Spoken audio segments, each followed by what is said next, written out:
Hello বন্ধুরা, তো আজকে একটি মালপোয়ার রেসিপি নিয়ে এলাম। প্রথমে চাল ভিজিয়ে চালকে একটু কত সময়ের জন্য ভিজিয়ে রেখেছিলাম। তারপর চাল মিক্সিতে গুঁড়ো করে চালের গুঁড়িটা ছেঁকে নিলাম।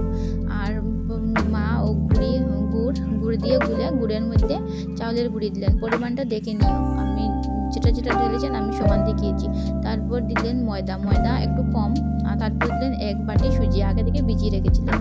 তো এটা মার মনে হচ্ছিল যে মিষ্টি কম হয়ে যাবে, তাই আরেকটু গুড় নিলেন। এখন ভালো করে গুলে নেবেন।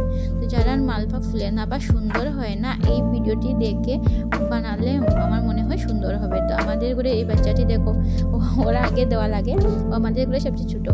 তো খেয়ে বলছে দারুণ হয়েছে, ও দারুণ হয়েছে বলেছে, মানে আমরা অনেক খুশি। তো এই যে আমি চা বানিয়ে নিলাম। তো কয়েকটি মালপোয়া ভেজে নিয়েছেন বৌদি, তাই আমি বলছি চা খেয়ে নিই। তারপর কয়েকটি ভাজার পর আমরা চা খেয়ে নিলাম। তারপর দেখুন কি সুন্দর ফুলে ফুলে উঠছিল, একবার দেখুন।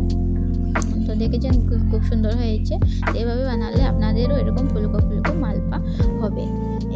আমি পারি না, বৌদি আর মা মিলে বানান, মা গুলে দেন আর বৌদি এরকম ভাজা করতে। দেখো খুব সুন্দর ফুলেছে মালপোয়া। তো যারা মালপোয়া ফুলে না বা সুন্দর হয় না, এই ভিডিওটি দেখে বানালে আমার মনে হয় অবশ্যই সুন্দর হবে। তো রেসিপিটা একবার দেখে নেবেন। তো এই দেখুন কত সুন্দর ফুলেছে। তো আমি একটি হাতি নিয়ে দেখাচ্ছি। এই দেখুন, যখনই আমি নিচের দিকে প্রেস করছি ফুলে ফুলে উঠছে। দেখুন সুন্দর সফট হয়েছে, খেতে অনেক ভালো হয়েছে। তো 1 গামলা মালপোয়া আমাদের হয়ে গেছে।